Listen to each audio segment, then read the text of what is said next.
Este é um aviso para quem estiver ouvindo. Não importa quem você seja, algo pode dar errado quando você menos espera.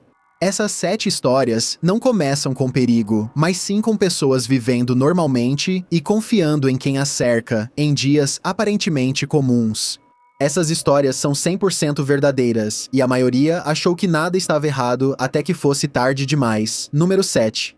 Nas profundezas do Mar Azul, uma mulher desapareceu de um barco no meio da noite, sem deixar nenhuma evidência. Sarm Heslop, uma britânica de Southampton, estava aproveitando a vida com seu parceiro Ryan Bain, de Michigan.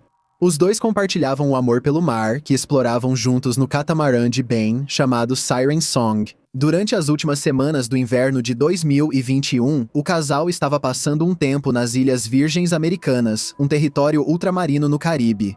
Sarm e Bain se conheceram no Tinder no ano anterior e se deram bem desde o começo. Sarm era comissária de bordo antes de sair para ajudar Bain com sua empresa de iates de luxo. Em 7 de março de 2021, Ryan e Sarm ancoraram em Cruise Bay e depois foram para a cidade para se divertir um pouco. Testemunhas disseram que o casal parecia calmo, sem qualquer suspeita, tensão ou indício de problema. Após jantar e tomar alguns drinks no restaurante do porto, o casal retornou ao barco por volta das 20h45. Um toque de recolher ainda estava em vigor na ilha por causa das restrições de saúde e segurança na época. Segundo Bain, ele e Sarm já estavam na cama e dormindo às 23 horas. Quando Bain acordou 3 horas depois, Sarm não estava em lugar algum. Ele procurou pelo barco, mas ela não estava lá. Preocupado, Bain voltou de bote para a ilha e avisou a polícia sobre o desaparecimento. A polícia sugeriu que ele procurasse a guarda costeira, então Bain retornou ao barco. Relatos apontam que a guarda costeira só foi acionada por volta das 11 horas após um intervalo de 9 horas, uma busca nas águas e na costa ao redor, usando drones, pessoas em terra e barcos, não encontrou nenhum vestígio de Sarm.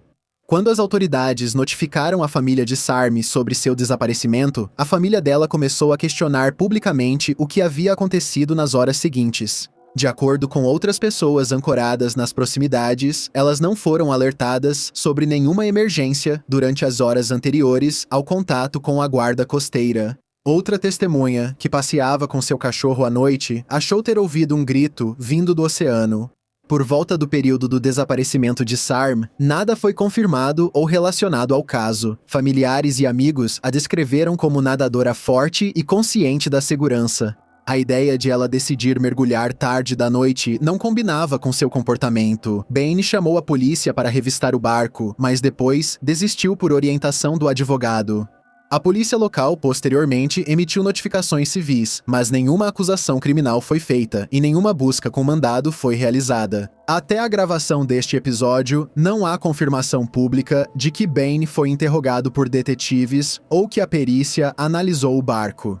No final de 2021, o iate foi colocado à venda e reportagens observaram que seu nome havia sido removido. A família de Sarm pediu a apreensão e revista do barco, mas não há mais detalhes disponíveis. Se isso avançar, a BBC produziu um documentário sobre o caso no qual novos detalhes surgiram durante o programa. Câmeras de segurança registram Bunny e Sarm caminhando juntos às 8h43 rumo ao bote. Essas imagens foram apresentadas à família de Sarm 3 anos antes, revelando inconsistências com depoimentos anteriores. O vestido que Sarm teria usado naquela noite não era o mesmo das imagens. Foi declarado originalmente que ela estava usando um vestido preto com flores decoradas, mas as imagens mostram que ela estava usando uma saia e uma blusa. O vestido preto dela nunca foi devolvido à família, que acredita ser a roupa que ela usava ao desaparecer.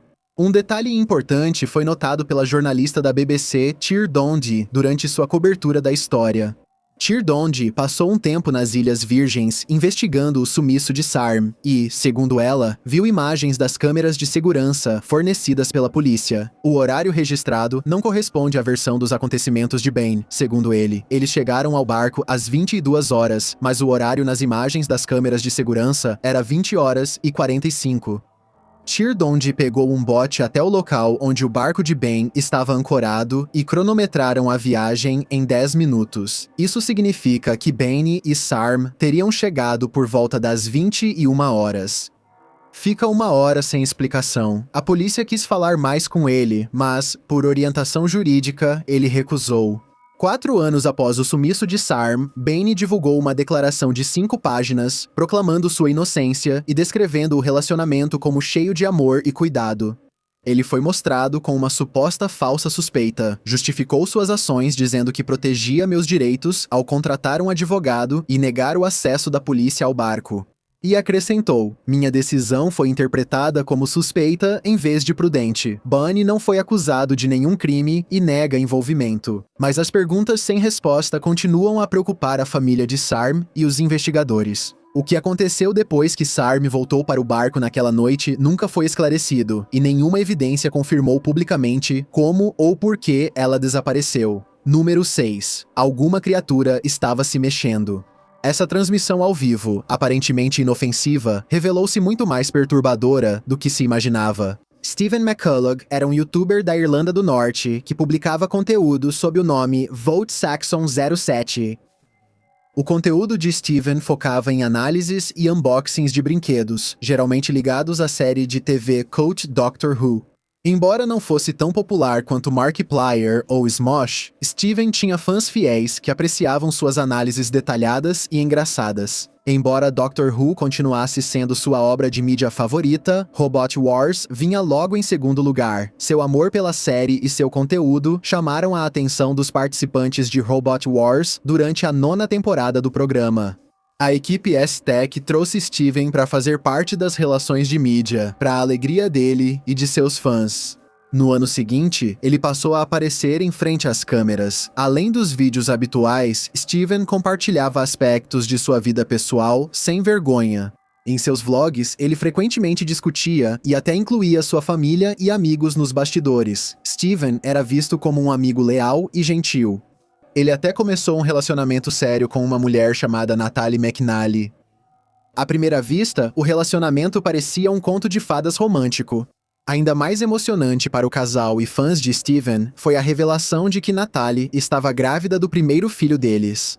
A vida de Stephen ia muito bem e ele estava prestes a se tornar pai. Ele realizou o sonho de aparecer no Robot Wars e seu conteúdo ficava mais popular entre fãs das várias séries sobre as quais produzia. Seus fãs se surpreenderam quando, em 18 de dezembro de 2022, Stephen anunciou no YouTube uma transmissão surpresa apenas 2 horas antes do início. Isso surpreendeu quem o acompanhava, já que Stephen raramente fazia transmissões antes. A falta de aviso prévio gerou uma reação de surpresa e alegria entre seus fãs, que imediatamente se prepararam para assistir ao programa, intitulado O Natal Violento. Stephen planejou jogar Grand Theft Auto, Vice City e outros jogos a noite toda para comemorar com seus espectadores. A transmissão começou conforme esperado. Stephen explicou por que fez a transmissão com tão pouco aviso e revelou que, devido a dificuldades técnicas, não conseguia ver o chat ao vivo. Sem deixar que isso estragasse a noite, ele pediu ao chat para conversar. A transmissão não teve nada de extraordinário. Ele jogou grande parte da história de Vice City por várias horas antes de mudar para o jogo de console Robot Wars na última hora da transmissão. Ao terminar, ele desejou boa noite e boas festas aos espectadores e encerrou a transmissão. Tudo parecia normal, mas no dia seguinte, os espectadores tiveram um grande choque. Os serviços de emergência foram acionados por Stephen para a casa de Natália na manhã seguinte. Ele disse que chegou à casa de Natália e a encontrou gravemente ferida, vítima de um ataque. Infelizmente, nada pôde ser feito para salvá-la. Quando os socorristas chegaram, Stephen foi levado à delegacia para interrogatório, e os investigadores achavam que a transmissão ao vivo poderia comprovar seu paradeiro. Uma investigação policial encontrou várias testemunhas e imagens de câmeras de segurança de um homem viajando de ônibus de Dunmurray para Lurgan, uma viagem de 90 minutos. O homem vestia moletom cinza, calças escuras e carregava uma sacola verde. O motorista viu quando ele deixou cair moedas ao pagar. O homem usava 2 pares de luvas, de inverno sobre luvas de látex amarelas. Câmeras de segurança registraram o mesmo homem entrando no conjunto onde Natalie morava. Vizinhos relataram à polícia barulhos e um possível grito de mulher por volta das 21 horas. Antes do silêncio, câmeras de segurança flagraram o homem saindo do condomínio às 21h30. Depois, um taxista levou-o para Lisburn. O homem pagou a corrida e entrou em uma casa próxima, segundo a polícia. Sua descrição e aparência coincidiam com o porte físico e perfil de Steven. Além disso, ele morava em Lisburn e o local onde o taxista o deixou ficava a poucos minutos a pé da casa de Steven. Segundo os investigadores, a área tornou-se relevante, mas na época acreditavam que a transmissão ao vivo explicaria o paradeiro dele. Os detetives, investigando mais a fundo, acessaram o computador de Steven enquanto analisavam os arquivos. A polícia afirma que a transmissão ao vivo foi pré-gravada com técnicas investigativas. Investigadores afirmam ter recuperado um arquivo excluído com uma versão pré-gravada da transmissão ao vivo. A polícia também examinou o celular de Steven e achou uma gravação dos pais de Natalie feita sem que eles soubessem. Steven visitou os pais dela após sua morte e a polícia disse que o telefone dele gravou áudio na casa sem eles saberem. A gravação durou cerca de 1 hora até ele voltar dizendo que esqueceu o telefone. De acordo com os investigadores, acredita-se que Stephen gravou os McNally para saber se eles o suspeitavam do crime. Com base nessas evidências, Stephen McCullough foi preso e acusado, e sua prisão virou manchete nos noticiários. A transmissão ao vivo se tornou viral. Em janeiro de 2026, Stephen continua sob custódia, enquanto aguarda julgamento. Stephen McCullough nega a acusação e nenhum veredicto foi alcançado. O julgamento foi adiado para o ano novo, em novembro de 2025. É considerado a primeira vez que uma transmissão ao vivo falsa foi usada como álibi em um caso de grande repercussão. Número 5. O verdadeiro pesadelo começou quando ele acordou. Um homem entrou em uma delegacia e disse aos policiais que achava que tinha matado 2 pessoas, sem se lembrar de como. Tudo o que ele lembrava eram flashes de imagens. Quando percebeu, acordou ao volante, dirigindo pelas ruas movimentadas de Scarborough à noite, com o coração acelerado. Ele acelerou até a delegacia mais próxima, entrou correndo, apoiou-se no balcão e assustou a recepcionista antes de chorar. "Acho que acabei de matar 2 pessoas", ele disse entre soluços. Enquanto os policiais na delegacia tentavam avaliar a situação diante deles, os socorristas estavam na cena horrível. Uma mulher estava deitada imóvel no chão enquanto seu marido tinha dificuldades para respirar. As vítimas eram Dennis e Barbara Woods, ambos com pouco mais de 40 anos. O casal havia sido atacado em casa pelo genro Kenneth Parks. Quando a notícia do ataque chegou pelo rádio da polícia, os policiais perceberam que o autor era o mesmo homem que havia entrado chorando. O que levou a isso? Por que Kenneth Parks atacou de repente os sogros, que ele amava e que também o amavam? E por que não conseguia se lembrar do ocorrido? Para explicar isso, precisamos voltar no tempo, antes de o mundo deles mudar para sempre. Kenneth Parks era descrito como uma pessoa carinhosa. Ele conhecia a família Woods há anos e conheceu a filha deles no ensino médio. A esposa de Parks era rebelde e teve uma relação difícil com os pais por um tempo. Isso até ela conhecer Kenneth e os dois formarem uma forte conexão. Foi até por sugestão de Kenneth que ela se reconciliou com a família. Ele queria ter uma família como a dos Woods. Ele se dava bem com Bárbara, e quando Kenneth pediu a filha deles em casamento, Bárbara e Dennis ficaram radiantes.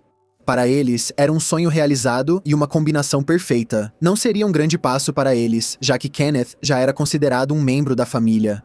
Essa imagem não mostra um homem com tendências violentas, nem demonstra ressentimento em relação aos sogros. Para todos que o conheciam, esse ato aleatório estava a anos-luz do seu caráter. Parentes e amigos o descreviam como um gigante gentil. Quando sua esposa o visitou na delegacia, ela esperava uma explicação. Em vez disso, ela saiu com ainda mais perguntas do que antes. Parks não conseguia explicar por que fez aquilo, nem conseguia se lembrar completamente dos acontecimentos. Nada fazia sentido nem para ele. Ele só sabia que cometeu um ato horrível e que sua vida mudaria para sempre. Quando Dennis melhorou, conversou com os detetives sobre o ocorrido. Kenneth apareceu de repente na porta deles por volta das 4 da manhã e entrou usando uma chave reserva. Ele andava pela casa, fazendo grunhidos incoerentes. Quando Bárbara tentou falar com ele, Kenneth a atacou de repente. Ela fugiu e Kenneth subiu as escadas, onde atacou Dennis. A polícia descobriu ainda que a faca pertencia a Dennis e Bárbara, levando-os a acreditar que Bárbara a pegou e mostrou para tentar impedir Kenneth de continuar atacando. Em vez disso, ele agarrou a faca pela lâmina e a desarmou. Foi então que ele retomou o ataque contra Bárbara antes de sair da casa. Tragicamente, Bárbara não sobreviveu. Os detetives aprofundaram a investigação sobre Kenneth. Sua esposa contou que ele ficou viciado em jogos de azar e acumulou grande dívida para cobrir perdas. Ele começou a desviar dinheiro do trabalho até ser descoberto e demitido, com sua esposa grávida do primeiro filho. Kenneth mentiu, dizendo que havia encontrado um novo emprego e voltou a apostar em corridas de cavalos. Com dívidas crescentes, ele pegou dinheiro com agiotas e depois falsificou a assinatura da esposa para sacar da conta dela. Quando ela descobriu, ficou furiosa e o obrigou a dormir no sofá. Kenneth passou várias noites sem dormir, acreditando que seu casamento havia acabado e que sua vida estava em ruínas. Porém, no dia seguinte, sua esposa sugeriu vender a casa, quitar o empregador e recomeçar do zero. Mas eles teriam que pedir ajuda aos pais dela, o que exigiria que ele admitisse seus erros às pessoas que mais valorizava, algo que o aterrorizava. Mesmo assim, ele concordou, querendo salvar o casamento e confessar o que fez. Apesar de mostrar um novo lado de Kenneth, isso ainda não explicava suas ações. O histórico familiar de Kenneth revelou um padrão de parassonia, um distúrbio do sono caracterizado por comportamentos anormais durante o sono profundo, não REM. Frequentemente, isso faz as pessoas realizarem várias atividades como se estivessem totalmente acordadas, inclusive dirigir por longas distâncias. Com essa pista, Kenneth aceitou fazer várias sessões de terapia do sono. Os resultados mostraram que Kenneth ia do estágio 4, o mais profundo do sono, direto para a vigília, sem passar pelos outros estágios. Isso causa sonambulismo, pois ele não está totalmente acordado nessa transição. Algumas pessoas podem ficar agressivas se despertadas de repente. Esses episódios são agravados durante períodos de estresse intenso, assim como a situação em que Kenneth se encontrava durante o julgamento, conforme testemunharam vários especialistas que estudaram Kenneth. Ele sofria de um distúrbio do sono e, de fato, estava sonambulando durante toda a situação. De tanto fazer o trajeto de 20 quilômetros de sua casa em Pickering até a dos sogros em Scarborough, seu cérebro já fazia o caminho automaticamente. Inconsciente quando Bárbara tentou acordá-lo, ele teve um acesso de violência que resultou no ataque. De acordo com uma teoria apresentada pelo depoimento de um especialista, Kenneth estava basicamente encenando as atividades do dia seguinte, o dia em que ele teria admitido sua dívida, o desemprego e o roubo da conta poupança de sua esposa. Com base nas provas apresentadas pela defesa, Kenneth Parks foi absolvido. Número 4. Da alegria do Natal a um incêndio de medo. Na manhã de Natal, um aviso gravado ecoou pelo centro de Nashville poucos momentos antes de um trailer explodir. Era manhã de Natal de 2020 em Nashville, Tennessee. O ano tinha sido de ansiedade para o mundo. Os moradores de Nashville dormiam enquanto o relógio marcava quase 5 da manhã. Em vez dos sons de sinos de trenó ou despertadores, os moradores da Segunda Avenida acordaram com um alto-falante. Com o sono indo embora aos poucos, os moradores ouviram uma voz ecoando pela rua. "Mantenham-se afastados deste veículo", dizia ela. "Não se aproximem deste veículo." Seu objetivo principal é evacuar esses prédios agora. Policiais próximos haviam respondido a relatos de tiros, mas ouviram as mensagens ameaçadoras do alto-falante. Quando se aproximaram da rua, eles encontraram um trailer estacionado ao lado da instalação da AT&T Network. Ao redor do trailer estavam os alto-falantes.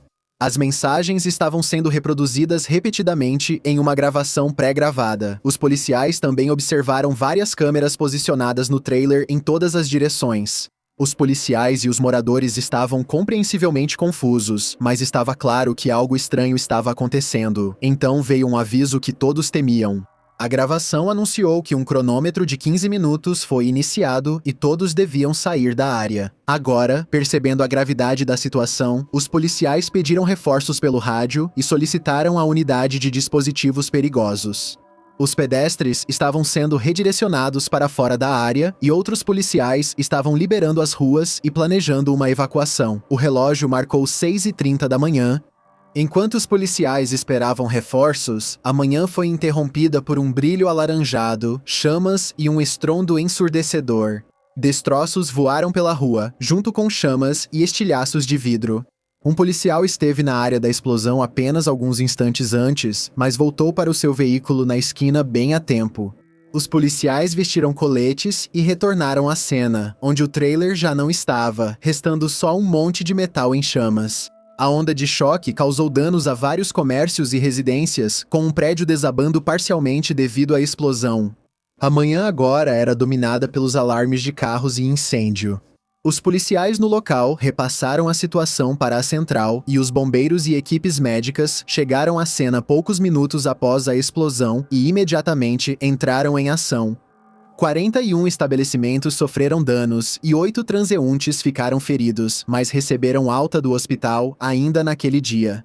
Todo o quarteirão foi evacuado e revistado em busca de outros dispositivos, mas felizmente nenhum foi encontrado. Quando os primeiros socorristas se aproximaram do trailer destruído, descobriram que havia um ocupante no veículo no momento da explosão. Agentes do escritório do FBI de Memphis foram enviados ao local e inicialmente acreditava-se que fosse um ato de terrorismo. Agentes do ATF e investigadores estaduais os acompanharam para identificar o dispositivo usado na explosão e possíveis motivações do ato. Com o passar das semanas e a volta dos moradores à região, surgia uma ideia sobre quem era o autor do crime. O corpo encontrado nos escombros foi identificado como Antonio Quinn Warner, um homem de meia-idade, nascido em Nashville, enquanto investigavam o histórico de Warner. No início, pensava-se que ele não era conhecido pela polícia, mas uma investigação mostrou que um vizinho denunciou Warner à polícia em agosto de 2019. A polícia não conseguiu contato com Warner, mas colocou uma equipe de vigilância em sua casa. Sem evidências, o caso foi encerrado. Warner era visto como reservado, sendo descrito pelos vizinhos como quieto, porém geralmente amigável. Ele cumprimentava os vizinhos quando eles diziam oi ao passar, mas fora isso, levava uma vida reclusa. Buscas na casa de Warner encontraram câmeras de vigilância voltadas para a garagem dos fundos, onde testemunhas disseram que ele estacionava o trailer, que permaneceu ali por anos. Nas semanas que antecederam o incidente, Warner pediu demissão do trabalho e começou a doar objetos, inclusive seu carro. Vendeu seu sobrado para uma mulher de Los Angeles por $0. De acordo com a pessoa que recebeu o carro, Warner disse a ela que tinha câncer, mas se isso era verdade ou não, ainda não foi confirmado. Os investigadores disseram que não encontraram indícios de motivo político ou ideológico e concluíram que Warner agiu sozinho. As autoridades afirmaram que as evidências indicam que suas ações foram motivadas por estresse pessoal crescente em 2020. Um vizinho viu Warner dias antes pegando a correspondência. Eles se cumprimentaram e o vizinho perguntou se ele esperava algo do Papai Noel. Em resposta, Warner disse: "Sim, eu vou ser famoso, vou ser muito famoso. Nashville nunca vai se esquecer de mim." Número 3. Eles tinham olhos e ouvidos em todos os lugares. Esses alunos receberam laptops gratuitos para a escola, sem saber que as câmeras podiam ser ativadas remotamente. O distrito escolar de Lower Merion fica na Filadélfia e tinha cerca de 2.300 alunos matriculados durante o ano letivo de 2009-2010. Nessa época, os smartphones já eram mais comuns, assim como os laptops e tablets. Deve ter sido uma surpresa agradável para os alunos de Lower Merion quando o distrito anunciou que cada um deles receberia um laptop.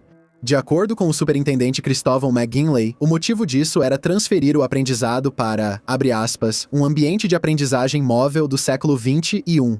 Os laptops vieram com regras, como a proibição de jogos eletrônicos e atividades ilegais nos dispositivos. A primeira pista de que algo estranho estava acontecendo foi quando Blake Robbins, de 15 anos, foi chamado à sala do diretor em 11 de novembro de 2009. Quando chegou, ele foi imediatamente bombardeado com acusações de que estava em posse de substâncias ilícitas e até mesmo traficando-as. Robbins ficou surpreso e confuso, e então lhe mostraram uma foto supostamente dele segurando os itens ilegais. Foi aí que ele ficou ainda mais intrigado. A foto era realmente dele, mas não tinha sido tirada por outra pessoa. A foto foi tirada do laptop fornecido pela escola e foi feita de dentro do seu quarto. Robbins não tirou as fotos sozinho. Os funcionários da escola não revelaram a origem das fotos. Os pais de Robbins ficaram preocupados e furiosos, contrataram um advogado e processaram o distrito escolar sob ordem judicial. O distrito teve que liberar todas as fotos de Robbins tiradas do laptop dele.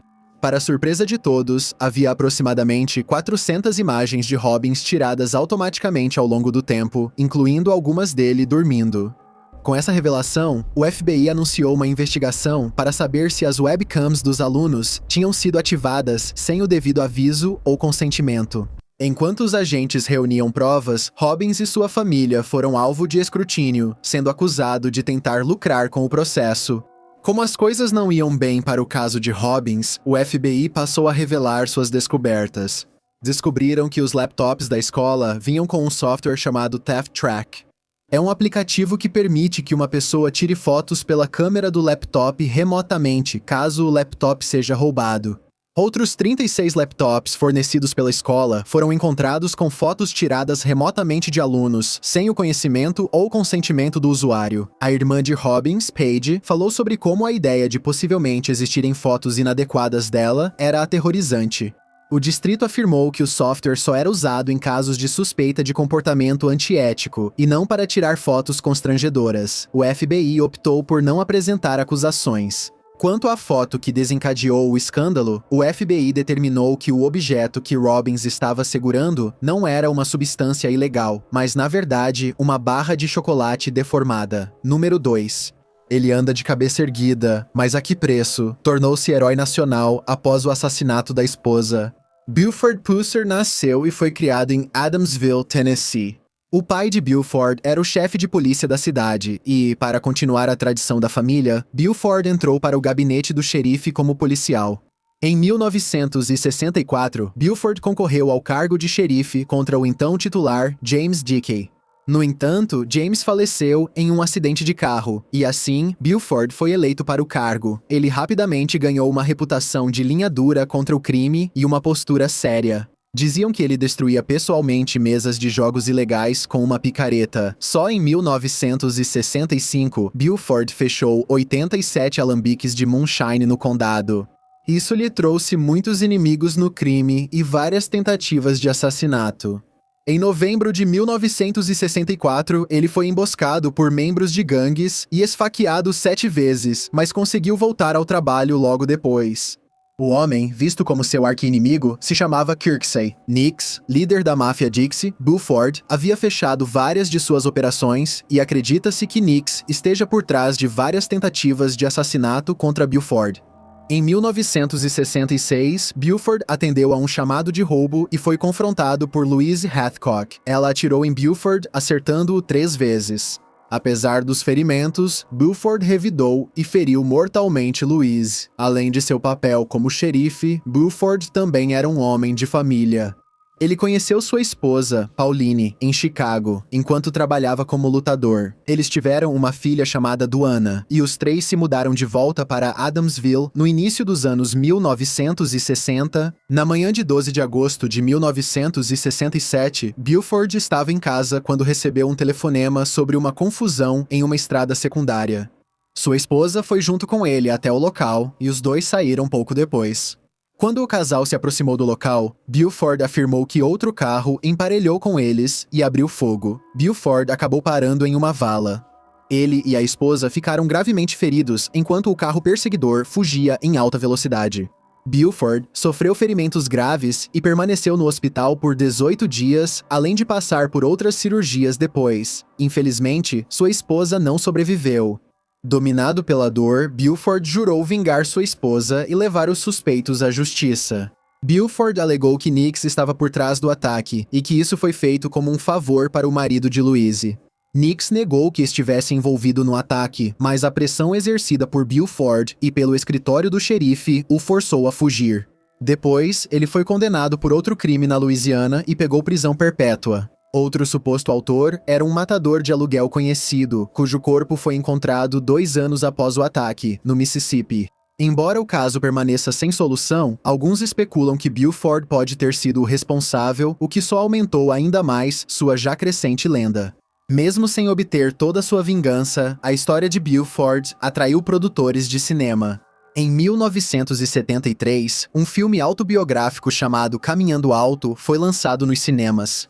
O filme retrata a vida de Buford e os acontecimentos ao redor do ataque. No final do filme, a história de Buford é retratada como uma inspiração para que os moradores da cidade vandalizem os estabelecimentos pertencentes à máfia Dixie.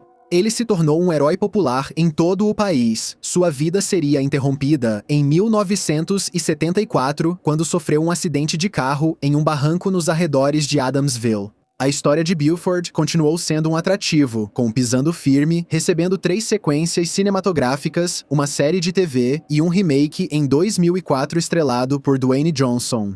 O que o público não sabia é que o Departamento de Investigação do Tennessee ainda mantinha o caso aberto e continuava investigando ativamente o ataque. Durante o decorrer da investigação, vários aspectos da vida e do casamento de Buford foram descobertos, e estava longe de ser perfeito. Fontes dizem que Pauline tentou sair do casamento já em 1964, embora o divórcio não tenha se concretizado. Porém, sabe-se que ela foi tratada por um nariz quebrado antes do ataque. Pessoas que conheciam os Pussers admitiram que parece estranho Pauline se oferecer para acompanhar o marido em uma chamada. As pessoas acreditaram em Buford, que disse ter sido atacado com a esposa por Nix. Em novembro de 2025, o Departamento de Investigação do Tennessee apresentou publicamente uma teoria que desafiava a versão dos fatos aceita há muito tempo. Ao revisar as conclusões do médico legista, o Dr. Michael Revel encontrou vários ferimentos em Pauline, que contradiziam o depoimento de Buford. Os ferimentos não coincidiam com os buracos de bala no carro. Revel concluiu que Pauline foi baleada fora do veículo e depois colocada no banco. Um exame do ferimento de Buford na bochecha, das queimaduras e das marcas de pólvora mostrou que ele havia sido baleado a queima-roupa e não de outro veículo. Com essas descobertas, investigadores do Departamento de Investigações do Tennessee disseram que as evidências geraram sérias dúvidas sobre o relato de Buford. Os investigadores sugeriram que a cena pode ter sido forjada, mas nenhuma acusação foi apresentada, e nunca saberemos o que realmente aconteceu naquele dia. Número 1. Terror nos corredores do sagrado. Uma mulher chegou cedo para dar uma aula de ginástica e cruzou com alguém vestindo um uniforme completo da SWAT dentro de uma igreja. Missy Bevers era uma mãe de 3 filhos, nascida no Texas. Ela trabalhava como instrutora de fitness nos acampamentos de treinamento do Camp Gladiator. Missy era a instrutora principal do Camp Gladiator local, operando no estacionamento da Igreja de Cristo Creekside, em Midlothian, Texas. Missy avisou aos participantes que a aula de 18 de abril de 2016, a última dela, seria realizada dentro da igreja devido a fortes tempestades. Imagens de câmeras de segurança mostram Missy chegando à igreja às 4h18 com seu equipamento e entrando para fazer os preparativos para sua aula. Às 5h da manhã, um participante entrou na igreja e se chocou ao ver Missy caída no chão. Os socorristas chegaram logo depois, mas já era tarde demais. O incidente causou comoção em toda a cidade, enquanto a família de Missy se juntava a amigos e membros da comunidade em luto pelas circunstâncias horríveis. A polícia determinou que houve crime, já que Missy apresentava vários ferimentos na cabeça. Os detetives logo coletaram evidências e analisaram as gravações das câmeras da igreja. No registro das 4 horas, câmeras flagraram uma figura misteriosa andando pelos corredores da igreja. O suspeito estava vestido com um equipamento tático no estilo SWAT, um capacete pesado, uma balaclava, o que parece ser um colete tático e botas de combate. As palavras polícia estão escritas em negrito. O indivíduo foi visto andando pelos corredores, quebrando vitrines de vidro e tentando abrir portas no corredor da igreja.